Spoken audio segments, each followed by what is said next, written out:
100 টাকা কিনে এনে তারপরে 100 টাকা বিক্রি করে কে? আপনি আবার আপনি আমগুলো লাগাই আপনি তো হেন জায়গা যাবেন আপনি হেন জায়গা যাবো কি? তুমি কোথা থেকে কিনছো? যারা 200 টাকা 250 টাকা ডাব বেচে তুমি কোথা থেকে কিনছো সেটা বলো, ঠিকানা দাও, আমি আনছি মোহাম্মদপুরেতে। নাম্বার দাও। নাম্বার নাই, কেন কেন নাম্বার নাই কেন? নাম্বার নাই। তুমি ডাব প্রতিদিন কেন না সেখান থেকে? নাম্বার দিব, অবশ্যই নাম্বার দিব, আমরা সেখানে যাব।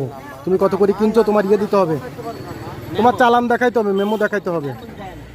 হ্যাঁ মেমো দেয় না? মানে কি এখন কি ওই যে কি বলে আর্মি তারপরে ওই যে ছাত্র আমরা কি এখন আর্মিরে ফোন দিব? ই করার জন্য আমরা কি এখন আর্মিকে ফোন দিব? আপনার যে এই সুন্দর ব্যবসা করতেছেন এই ব্যবসাটা জানার জন্য পাঠাবো। আমরা কি এখন আর্মিরে ফোন দিব? কিছে না আর্মির ফোন। কেন তুমি নাম্বার দিবা না কেন? তুমি চালান দেখাতে বাধ্য। আমার নাম্বার দেয় না। কেন? আমার এর দিকে নাম্বার আছে নি। তা তুমি 150 টাকা কেনার কথা বললা কেন? 150 টাকা কেনার কথা বললা কেন? হ্যাঁ 150 টাকা বলেন কেন? অন্য সময় 150 টাকা দাবাই না 100 টাকা বেচতে যায়। আবার এই যে